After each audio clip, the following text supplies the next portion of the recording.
हाँ जी, good morning सभी को। गुड मॉर्निंग सरफराज, विकास, अरविंद, सीता, अर्चना, नीलम, नरेश, अनुराग, बाल गोविंद, विकास, प्रकाश, संजय, प्रशांत, उमेश, राहुल, सभी को गुड मॉर्निंग। एक बार ये बताइए कि आवाज़ क्लियर है मेरी? आवाज़ बताइए, क्या वॉइस क्लियर है? अमृत, उमेश, हाँ आवाज़ सही है, ठीक है। पुष्पेंद्र, प्रकाश, मान, आकाश, लोकेंद्र, संजय, अभिषेक। चलिए, तो हम लोगों का जो चल रहा था वो एचसीएफ एंड एलसीएम चल रहा था, है ना? क्या चल रहा था? HCF and LCM. तो उस एचसीएफ एंड एलसीएम को ही हम लोग थोड़ा सा आगे बढ़ाते हैं। उस एचसीएफ एंड एलसीएम को थोड़ा सा आगे बढ़ाते हैं। एचसीएफ एंड एलसीएम में बहुत सारी चीज हमने कल कर ली थी। एक फॉर्मूला करा था हमने, एलसीएम इक्वल टू क्या होता है? HCF into AB. तो सबसे पहले जो हमने कल किया था, कल हमने ये चीज की थी, मैं बता देता हूं आपको। इस फॉर्मूले पे आधारित क्वेश्चन किए थे कि एलसीएम बराबर हमारे पास क्या था? HCF into AB. इसी पे तो क्वेश्चन किए थे। और यहां पे हमने बोला था कि ये जो ए बी है ये दोस्तों क्या है? को प्राइम नंबर है। और कल से इसी बात पे मैंने आपको बहुत ध्यान दिलाया कि को प्राइम नंबर होते क्या है। को प्राइम नंबर ऐसी दो संख्याएं, ऐसी दो संख्याओं का पेयर जिसमें एचसीएफ ओनली क्या हो? एक हो।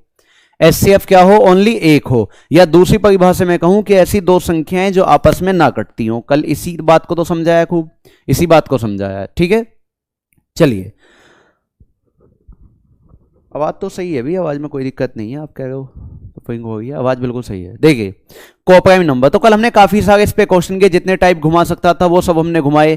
अब एक चीज यहां पे बहुत छोटा सा क्वेश्चन, यदि मैं आपसे ये कहूं, ध्यान से देखना, यदि मैं ये कहूं कि दो संख्याओं का एलसीएम, तो मान लो मैंने कह दिया कि दो संख्याओं का एलसीएम है 60 और एचसीएफ मान लो मैंने दे दिया कि एचसीएफ है 5, और आपसे कहूं कि बताइए ऐसे कितने जोड़े बनेंगे, ऐसे कितने पेयर बनेंगे जो सह अभाज्य हों, जो कोप्राइम हो। कल आपसे सहभाज्य संख्याओं के जोड़े नहीं बनवाए, पेयर नहीं बनवाए, कुछ ना कुछ कंडीशन घुमा के या तो एचसीएफ पूछता था, या संख्याएं पूछता था, या एलसीएम पूछता था। ऐसे क्वेश्चन हमने बहुत किए हैं, है ना। लेकिन यदि मैं कहूं कि एलसीएम 60 है, एचसीएफ 5 है और ए भी मुझे पता नहीं, लेकिन मैंने क्वेश्चन कहा है, तो ऐसे कितने जोड़े बनेंगे जो सह अभाज्य हों। तो यहां 5 से आप सीधा काटोगे, 5 से कम 5, 5 दूनी 10। ए बी का मान कितना है? 12 है। अब आपको बस दोस्तों इतना ध्यान रखना है, ये ए बी जो है ए इंटू बी तो है, और ए इंटू बी का मान 12 है, तो मैं 12 के ऐसे फैक्टर करूंगा जो मल्टीप्लाई होकर तो 12 आए, लेकिन आपस में कटना नहीं चाहिए। तो 12 के यदि फैक्टर करूं तो मैं कहूंगा दोस्तों एक फैक्टर तो हो जाएगा 12 एकम 12। कल खूब बताया था कि इसका जन्म गिनती के लिए हुआ है, 12 एकम 12। क्या मैं कह सकता हूं 6 दूनी 12? क्या ये कोप्राइम होगा? आप कहोगे भैया बिल्कुल नहीं होगा। क्यों? क्योंकि आपस में कट जाएगा, और कोप्राइम वो होता है जो आपस में ना कटे, जो आपस में ना कटे। फिर आप कह सकते हो भैया, हम कह सकते हैं इसे 3 चौक 12। क्या कह सकते हैं? 3 चौक 12। क्या कोई दिक्कत है? पक्का नहीं, इससे ज्यादा फैक्टर नहीं हो सकते। तो ओनली कितने जोड़े बने? 1 2। आप कह दोगे ऐसे कितने जोड़े बनेंगे जो सहभाज्य हो? आप कह दोगे 2। आप ये नहीं कह सकते कि 12 1 और 1 12, बात सेम है। यहां गिनती एक ही बार काउंट होती है। 3 4 या 4 3 नहीं कह सकते, चाहे 3 4 कहो या 4 3 कहो, गिनती एक ही होगी इसकी। तो ओनली कितने जोड़े बनेंगे? 2 बनेंगे। क्लियर है भाई? तो कल ये क्वेश्चन बच गया था। पहले हम इस क्वेश्चन को देखते हैं क्या होगा। एक क्वेश्चन बचा है बस इस फॉर्मूले पे, फिर हम थोड़ा सा और अलग चलेंगे। चलो, येगा कल जो मैंने आपके 10 11 और 12 ये क्वेश्चन नंबर छोड़े थे वो ये हैं। पहला क्वेश्चन आपके सामने है, फटाफट आंसर बताओ, बताइए फटाफट। कल जो 3 क्वेश्चन छोड़े थे 10 11 12 वो यही छोड़े थे मैंने।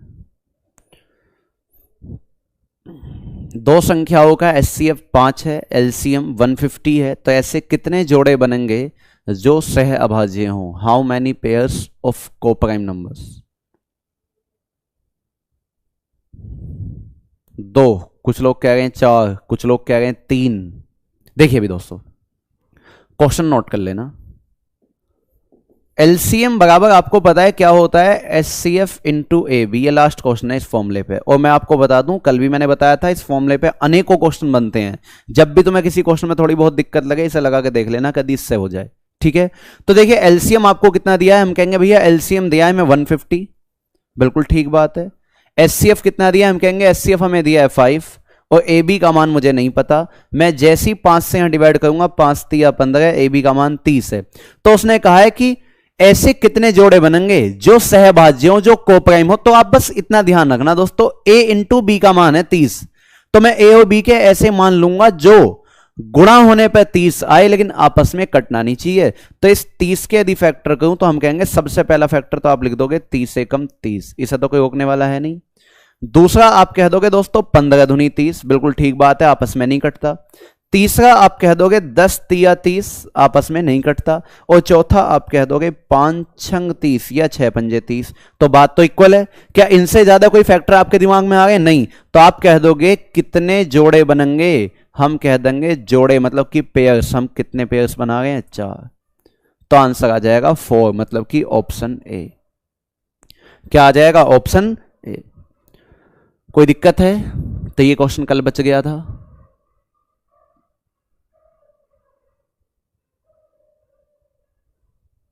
फटाफट नोट करिए। अब थोड़ा सा बदलना है, ठीक है, थोड़ा सा दिमाग चेंज करना है, इस फॉर्मूले से अलग बात करूंगा थोड़ी सी। 2 क्वेश्चन हो आएंगे जोड़े बनाने के लिए, इसमें कर लोगे ना, चाहे कैसा भी क्वेश्चन मैं कहूं। देखिए एलसीएम बराबर HCF into A B, LCM है 150, एचसीएफ है 5, ए बी पता नहीं, 5 से हमने डिवाइड कर दिया 30।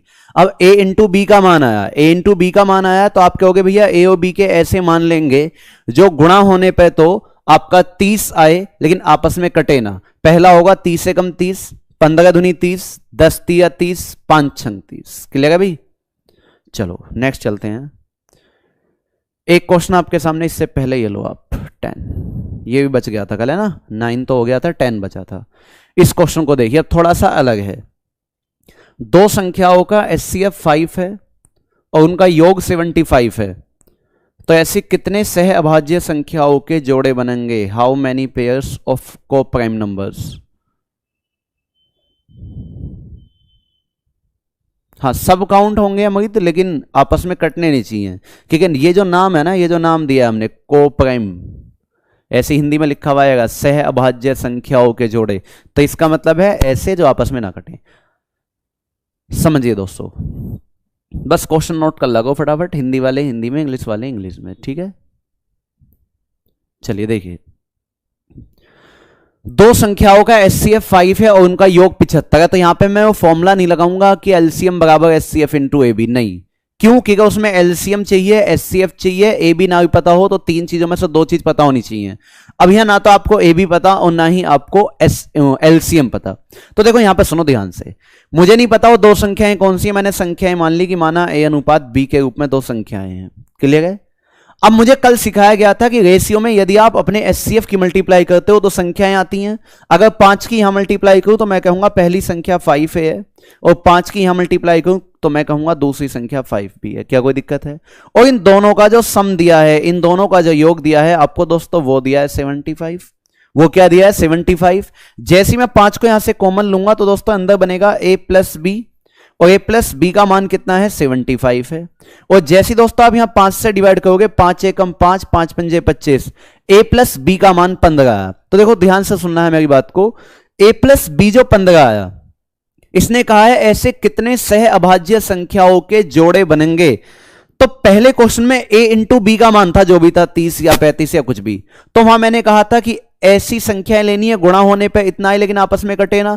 लेकिन यहां पे a प्लस बी का मान है, तो दोस्तों मैं कहूंगा a और b के आपको ऐसे मान लेने हैं जो जोड़ने पे तो 15 आए, क्योंकि यहां क्या है? योग है, कि जोड़ने पे तो 15 आए लेकिन आपस में कटना नहीं चाहिए, आपस में कटना नहीं चाहिए। अगर a इंटू बी होता तो मैं कहता कि ऐसे फैक्टर करो, ऐसे मल्टीप्लाई होनी चाहिए, गुणा होने पे इतना है लेकिन आपस में कटे ना। लेकिन यहां a प्लस बी है, तो a और b के ऐसे मान जो योग तो 15 आना चाहिए, आपस में ना कटे। देखो हम क्या कहेंगे, सबसे पहला हो जाएगा 14 और 1 15, फिर हो जाएगा 13 और 2 15, आपस में नहीं कटता।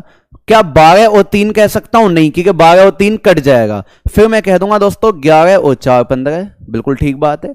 क्या 10 और 5 कह सकता हूं? नहीं, 10 और 5 आपस में कट जाएगा। क्या 9 और 6 कह सकता हूं? नहीं, कट जाएगा। क्या 8 और 7 कह सकता हूं? बिल्कुल कह सकता हूं, 8 और 7 15। और देखो इससे आगे यदि चलता हूं तो 8 के बाद नंबर आता है 7 का, कहने का मतलब रिपीटेशन चल जाएगा। फिर क्या आ जाएगा? 7 8, रिपीट करना नहीं है तो हम कह देंगे कितने जोड़े बनेंगे, तो कितने जोड़े बनेंगे? 4। मैं रिपीट कर रहा हूं देखो फिर से। और जब हमारी थोड़ी सी प्रैक्टिस हो जाए तो मैं ना तो ये ए अनुपात बी मानूंगा ना ये, सीधा कहूंगा कि अगर योग दिया है तो सीधा एचसीएफ से ही इसे डिवाइड कर दूंगा कि 5 एकम 5, 5 पंजे 25, इसका मतलब ए प्लस बी का मान 15 है। बस इतना दिमाग लगाना है कि ए प्लस बी का मान 15 है तो ए और बी के ऐसे मान मानने हैं, ऐसी संख्याएं माननी है जिनका योग 15 आए लेकिन आपस में कटे ना। अब यहां भी आप कहीं से दिमाग चला सकते हो कि आपके दिमाग में आ जाए 11 4 हुआ, 13 2 हुआ, नहीं। आप या तो सबसे छोटी संख्या से स्टार्ट करो या सबसे बड़ी से, जिससे आपको कंफ्यूजन नहीं होगा। मैंने सबसे बड़ी से स्टार्ट किया कि 14 और 1 15 तो फिक्स है। फिर 14 के बाद नंबर आएगा 13 का, 13 और 2 15। फिर 13 के बाद नंबर आना चाहिए था 12 का, तो 12 में 3 जोड़ के 15 बनता, लेकिन सह अभाज्य नहीं है ये क्योंकि आपस में कट जाएगा, इस वजह से मैंने नहीं लिया। फिर बात आती 11 और 4 15, बिल्कुल ठीक है। 10 और 5 कट जाता, 9 और 6 कट जाता, 8 और 7 नहीं कटेगा को प्राइम में। और 8 के बाद नंबर किसका आएगा 7 का, तो 7 और 8 इसका मतलब रिपीटेशन चल गया, रिपीटेशन करना नहीं है। कितने जोड़े बने 4, हो जाएगा दोस्तों सभी का। तो एक क्वेश्चन आपको ऐसा, एक और क्वेश्चन लीजिए ऐसा आएगा, बल्कि अगले वाला है, ये तो हो गया था 9 तो ये आया। क्वेश्चन नंबर 11 बताइए। नहीं, डायरेक्ट 75 का फैक्टर नहीं बनाना है कंचन, क्योंकि योग दिया है तो पहले आपको योग निकालना है कि ए और बी जो आप मानने हो। लेकिन हाँ इतना काम करना है कि जब प्रैक्टिस हो जाएगी, जैसे यहाँ एचसीएफ 15 है, योग 600 है, तो आप सीधा 15 से 600 को डिवाइड कर दो, 15 चौका 60 मतलब कि 40। पहले आप क्वेश्चन नोट करिए, क्योंकि क्लास नोट्स अलग, प्रैक्टिस नोट्स अलग। दो संख्याओं का एचसीएफ 15 है, इनका योग 600 है, तो ऐसे कितने जोड़े बनेंगे जो सहभाज्य हों? राहुल का आंसर आया है 6। नहीं शांतनु, कमेंट्स हो रहा है मेरे भाई, फटाफट आंसर बताइए आप लोग बस।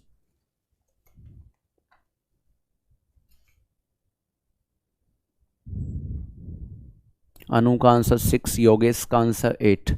क्वेश्चन नोट हो गया, बस इतना बताइए। अगर क्वेश्चन नोट हो गया हो तो सीधा देखिए मैं क्या करूंगा, ए अनुपात बी तो नहीं मानना, अब मानना हो तो लो मान लेना कि हमने दो संख्याओं का रेशियो कितना मान लिया, A/B। वरना मैं सीधा कह रहा हूं कि यदि तुम्हें योग दिया है तो सीधा आप ये कर दो, ए और बी जो मान रखा है सीधा 600 को उठाओ, 15 से डिवाइड कर दो, 15 चौका 60। वरना मान लेना है अनुपात भी अगर मानना हो तो a प्लस बी का मान कितना है 40 है, क्लियर है। तो आपको यहां दोस्तों बस कितना सा ध्यान लगाना है, ए और बी के ऐसे मान मानने हैं जिन्हें जोड़ने पे 40 आए लेकिन आपस में कटे ना। क्यों? क्योंकि उसने बोला है आपको को प्राइम नंबर के पेयर्स बताने हैं, आपको सहभाज्य संख्याओं के पेयर्स बताने हैं, क्लियर है। तो देखिए कंफ्यूजन ना होने के लिए मैं इसे सबसे बड़ी संख्या से लेकर चलूंगा। जैसे सबसे पहला पेयर्स आएगा 39 और 41। क्या 38 और 2 कह सकता हूं? नहीं, कट जाएगा। क्या 37 और 3 कह सकता हूं? बिल्कुल कह सकता हूं। क्या 36 और 4? नहीं, 36 और 4 आपस में कट जाएगा, 4 निम 36। 35 5 नहीं, 34 6 नहीं, 33 और 7 40। 32 और 8 कट जाएगा, 31 और 9 नहीं कटेगा। 30 और 10 कट जाएगा, 29 और 11 लिख सकता हूं। 28 और 12 कट जाएगा, 27 और 13 नहीं कटेगा। 26 और 14 कट जाएगा, 25 15 कट जाएगा, है ना। 24 16 कट जाएगा, 23 और 17 नहीं कटेगा। 22 और 18 कट जाएगा, 21 और 19 नहीं कटेगा। 21 के बाद नंबर किसका आता है? 20 का। 20 और 20 40 जो कि आपस में कट जाएगा। और 20 के बाद नंबर 19 का, तो इसका मतलब वो रिपीट होने लग जाएगा, वो रिपीट होने लग जाएगा, रिपीटेशन करना नहीं है। तो इससे ज्यादा इसके जोड़े नहीं बन सकते। तो कितने बने? 4 ऊपर हैं और 4 नीचे हैं। आप कह दोगे कुल कितने पेयर्स बनेंगे को प्राइम नंबर के? तो आप कह दोगे कुल पेयर्स बने हैं 8। कुल पेयर्स बने हैं 8। ऑप्शन कौन सा हो जाएगा? सी। क्या कोई दिक्कत है दोस्तों इसमें? हो जाएगा सभी का। ये एक बार रिपीट कर दे लो, मैं एक बार रिपीट कर रहा हूं। एचसीएफ आपको 15 दिया है, इनका योग आपको 600 दिया है। तो आपको मैंने बोला था कि यदि सीधा योग को आप एचसीएफ से गुणा कर दो, भाई 15 चौका 60, तो ए प्लस बी का मान आ जाएगा 40, या मान सकते हो A/B जैसे पहले माना था। 40 आ गया तो हम क्या करेंगे, ए और बी के ऐसे मान मानेंगे जिन्हें जोड़ने पर 40 आए। लेकिन आपस में कटना नहीं चाहिए। नहीं 38 और 3 तो 41 होता है ना अंदर, 38 और 3 क्यों बनेगा? तो ए और बी के ऐसे मान जिनका योग 40 आए लेकिन आपस में कटे ना। देखो 39 और 41 नहीं कटता, 37 और 3, 33 और 7, 31 और 9, 29 और 11, 27 और 13, 23 और 17, 21 और 19। तो इतने ही तो जोड़े बने। कितने जोड़े बनेंगे? 8। नहीं टाइम नहीं लगेगा इसमें। मैं आपको बता दूं ऐसा कभी क्वेश्चन नहीं आता कि आपके 20 जोड़े बन जाएं या आपके 15 जोड़े बन जाए। और उस दिमाग ना चलने की वजह मैंने बताई है कि आप सबसे ऊपर से स्टार्ट कर लो। तो आप कभी, आपको कंफ्यूजन पता कब होगा? आपको कंफ्यूजन तब होगा जब आप लोग क्या करोगे कि कहीं से भी उठा लोगे कि मान लो 33 और 7 मान लिया, 31 और 9 मान लिया। नहीं, आप सबसे बड़ी संख्या से स्टार्ट करो ना और कम करते चले जाओ उसे, अपना आप सही हो जाएगा। ठीक है, नेक्स्ट देखते हैं। अब थोड़ा पेन कॉपी छोड़ दो, यहां ध्यान से देखिए। पेन कॉपी छोड़ो, ध्यान से देखिए। तो कल वाला फॉर्मूला बिल्कुल हमने खत्म कर दिया। उस पर इतने तरीके से क्वेश्चन बन सकते हैं और भी अनेकों तरीके से बन सकते हैं। अब सुनिए, कॉपी पेन छोड़ दो, बस ऐसे ही देखना है। मान लो मैं कहूं 72 व 90 और मैं कहूं कि इनका एचसीएफ क्या होगा। ये नोट नहीं करना, ऐसे ही देखना है। मैं कहूं 72 व 90 का एचसीएफ क्या होगा। एचसीएफ की फुल फॉर्म क्या है दोस्तों? Highest common factor. देखिए एक तरीका तो क्या है निकालने का, मुझे दोनों तरीके सीखने हैं क्योंकि दोनों पे क्वेश्चन करने हैं। जो डिटेल वाला तरीका वो ये कहता है कि जो आपकी बड़ी संख्या है आप उसे उठा लो और इसे आप डिवाइड करिए छोटी संख्या से। ध्यान से देखना, अभी डिवाइड करिए छोटी संख्या से, 72 से। 72 एकम 72। यहां कितना बचा आपके पास? 18 बचा। जो भी रिमाइंडर बचा है यहां दोबारा से बाबा जी की मूंछ बना दो और इस संख्या को उठा के आप यहां ले आओ। क्या करना है? जो भी शेष बचा दोबारा बाबा जी की मूंछ बनाओ और इसे उठा के यहां ले आओ। देखो 18 चौक 72। अब कंप्लीट कट गया, कुछ भी आपका रिमाइंडर नहीं बचा है। अब यदि कंप्लीट कट गया तो आप ये देखो कंप्लीट काटा किसने? 18 ने काटा है। तो आप कह दो कि भैया जो इसका एचसीएफ है ना, जो इसका एचसीएफ है वो क्या है? 18 है। एचसीएफ हाईएस्ट कॉमन फैक्टर, या इसकी परिभाषा की बात करूं, डेफिनेशन की बात करूं तो एक ऐसी बड़ी से बड़ी संख्या, एक ऐसी बड़ी से बड़ी संख्या जो दी गई संख्याओं को पूर्णतः विभाजित करे, कंप्लीट काट दे। ऐसी बड़ी से बड़ी संख्या जो दी गई संख्याओं को कंप्लीट काट दे। देखो 18 से भी कंप्लीट काटेगा, 18 चौक 72, और इसे भी काटेगा 18 पंजे 90। तो पहले जो हम सीख रहे हैं, पहले हम सीख रहे हैं भाग विधि वाले, ठीक है। फिर हम एक डिफरेंस मेथड सीखेंगे। भाग विधि क्यों सीखना है? क्योंकि भाग विधि पर क्वेश्चन पूछा जाएगा। कोई दिक्कत है? मैं एक एग्जाम्पल और लेता हूं। देखिए मैंने एक एग्जाम्पल और लिया। मान लो कोई ऐसे लिखा हुआ है मुझे कि 36 और यहां लिख दिया मान लो 42 व 48 और मुझसे कहे कि इसका एचसीएफ क्या होगा। तो आपको क्या काम करना है कि जब 3 नंबर दिए या 4 दिए हैं या 5 दिए हैं या इनसे भी अधिक दिए हैं, कोई भी दिए हो, तो आप इनमें से कोई भी 2 ऐसे नंबर उठा लेना जिनके बीच सबसे कम डिफरेंस हो, जिनके बीच सबसे कम डिफरेंस हो। या ऐसे उठा लेना कि एक सबसे बड़ा नंबर एक सबसे छोटा, जो आपकी इच्छा हो। तो मैं देखूंगा, देखो इनमें 6 का डिफरेंस है, इनमें भी 6 का डिफरेंस है। आप कहोगे भैया कोई भी 2 उठा लो, दोनों में 6 का ही तो डिफरेंस है, हो जाएगा पंकज, ठीक है। तो मैंने क्या किया, 42 को उठाया और डिवाइड कर रहा हूं 36 से। मैंने कहा इन तीनों में से कोई भी 2 ऐसी संख्या उठाओ जिनके बीच सबसे कम डिफरेंस है, कोई भी ले सकते हो। 36 से कम 36, कितना बचा? 6। यहां बाबा जी की मूंछ बनाओ, इसे उठा लो, 6 छंग 36। इतने आसान से क्वेश्चन नहीं आने, बस यहां तो मैं तुम्हें समझा रहा हूं। तो आपका एचसीएफ क्या हुआ? किसने कंप्लीट काटा है? 6 ने। आपका एचसीएफ हुआ 6।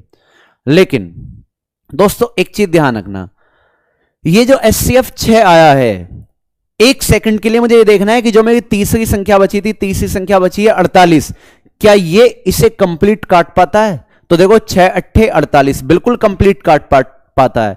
यदि बाई चांस यहां 48 ना लिखा होता, मान लो यहां पे 47 लिखा होता, कहने का मतलब है कि ये बची हुई संख्या को कंप्लीट ना काट पाता, तो मुझे फिर से ये वाला तरीका चलाना पड़ता, उस संख्या को लेता और इस एचसीएफ को लेता, इन दोनों में दोबारा से भाग विधि चलाता, फिर अंतिम संख्या जो आती जो कंप्लीट काटती, आपका वो एचसीएफ कहलाती, वो एचसीएफ कहलाती। बात समझ गए? थोड़ी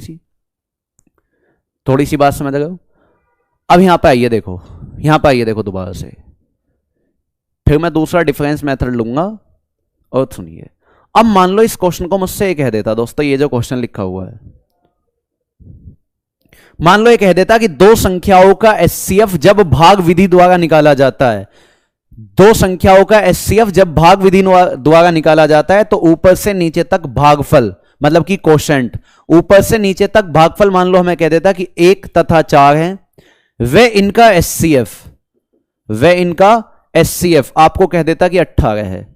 तो आपसे कहता कि बताइए वो दोनों संख्याएं क्या हैं, बताइए वो दोनों संख्याएं क्या हैं। तो ध्यान दो यहां पे, मुझे नहीं पता वो दोनों संख्याएं क्या है, मैंने मान ली एक संख्या ए है और एक बी है, तो b को मान लो मैं डिवाइड कर रहा हूं a से, उतारना नहीं है देखना है, मैं b को डिवाइड किससे कर रहा हूं a से। तो पहला भागफल कितना है 1, एक बार चला,